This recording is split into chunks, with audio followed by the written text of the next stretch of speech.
Hello दोस्तों, आज हम chapter number 1 the Earth in the solar system के एक्सरसाइज के बारे में बात करेंगे, जिसमें हम आंसर्स और क्वेश्चन डिस्कस करेंगे, टिक द करेक्ट आंसर्स और fill in the blanks discuss करेंगे।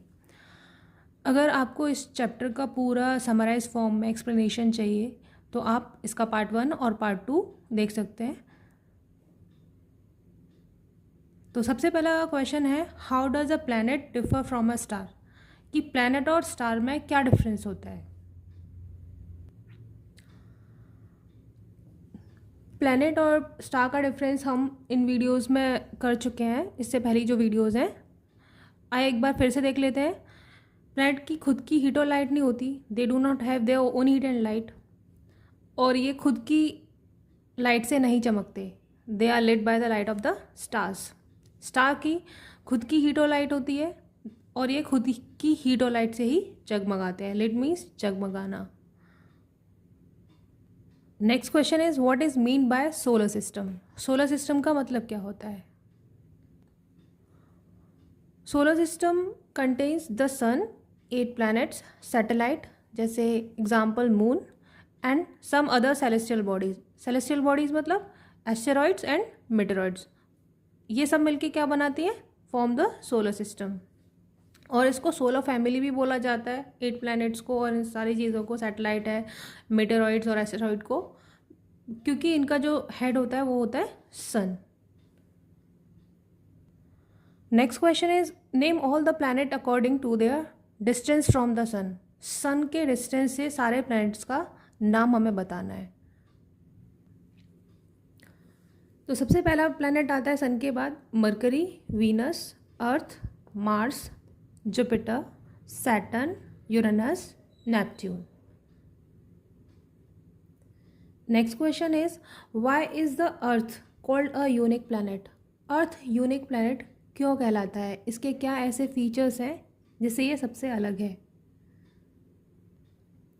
अर्थ is called a unique planet because condition favourable to support life are found only on the Earth. जो कंडीशन है जो सपोर्ट करती हैं life को, वो सिर्फ हमें अर्थ पे मिलती हैं।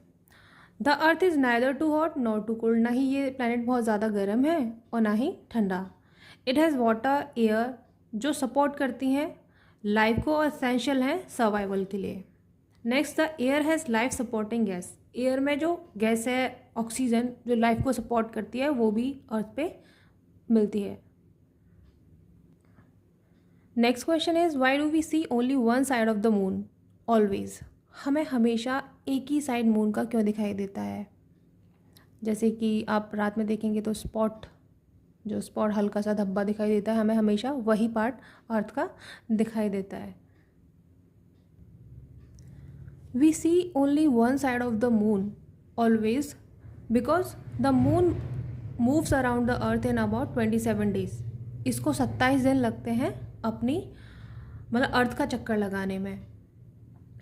It takes exactly the same time, इतना ही टाइम वो कंप्लीट करता है अपनी स्पिन पे घूमने में।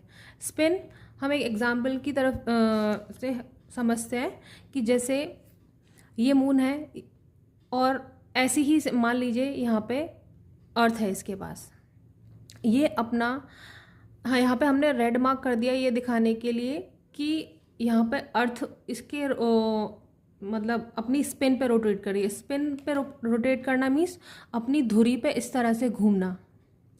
तो अगर ये मून है, ये रोटेट कर रहा है, इसके साथ में ही आप इमेजिन कर लीजिए अर्थ भी रोटेट कर रही है, वहाँ पे भी एक सेम ऐसा ही ऑब्जेक्ट है और वो दोनों एक साथ घूम रहे हैं।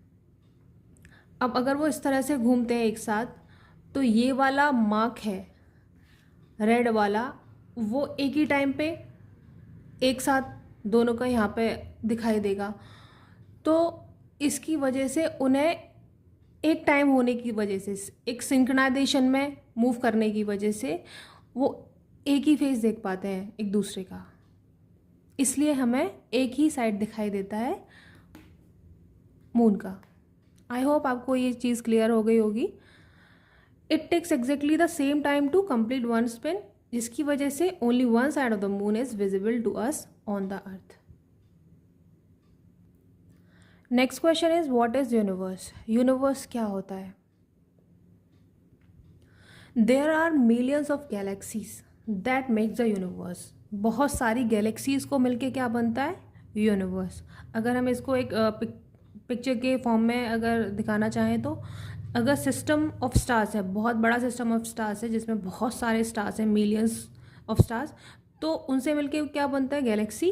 और बहुत सारी गैलेक्सीज को बन के मिलता है हमें यूनिवर्स। नेक्स्ट हम डिस्कस करते हैं tick the correct answers. The planet known as earth twin. Earth का जो ट्विन मतलब अर्थ के जैसा, नॉट एग्जैक्टली लाइक अर्थ की, उस पर भी ऐसे फीचर्स मिलते हैं, खाली जो शेप और साइज में अर्थ के जैसा दिखता है, वो कौन सा प्लैनेट है? Answer is Venus. Next, what is the third nearest planet to the sun. तीसरा ऐसा कौन सा प्लैनेट है जो अर्थ के सन के नियरेस्ट है? तो सन के पास कौन सा प्लैनेट था? पहले मरकरी था, Venus and then earth. Third position पे है हमारा earth. All the planet move around the sun in a. सारे जो प्लैनेट मूव करते हैं सन के चारों तरफ, वो कैसे मतलब पाथ पे करते हैं? सर्कुलर, रेक्टेंगुलर और elongated. The answer is elongated path. Next is the pole star indicate the direction to the. कौन सी डायरेक्शन इंडिकेट करता है पोल स्टार? हमने डिस्कस किया था north direction. Next is asteroids are found between the orbits of. Asteroid किसके बीच में मिलते थे? हमने डिस्कस किया था पार्ट 1 में, मार्स एंड जुपिटर। आइए इस इमेज में देख लेते हैं। एस्टेरॉइड मिलते हैं हमें मार्स और जुपिटर के जो बीच में ये है, ये क्या है? Asteroids. Next is fill in the blanks. First is a group of dash forming various pattern is called. किसका ग्रुप बनता है जो एक पैटर्न फॉर्म करता है, उसको क्या बोलते हैं? तो इसमें आएगा अ ग्रुप ऑफ स्टार्स। स्टार्स के मिलने से एक पैटर्न फॉर्म होता है जिसको हमने क्या बोला था? Constellation. A huge system of stars. अगर बहुत सारे स्टार्स जब मिलके बनते हैं तो वो क्या बनाते हैं? वो बनाते हैं galaxy. Next is dash is the close celestial body to our earth. सबसे ज़्यादा क्लोजेस्ट जो सेलेस्टियल बॉडी है जो हमारे अर्थ के पास है, उसको वो कौन सी है? The answer is moon. ये डायग्राम से हम पहले ही देख चुके हैं कि जो अर्थ के पास जो बॉडी है सबसे क्लोज कौन सी है? मून।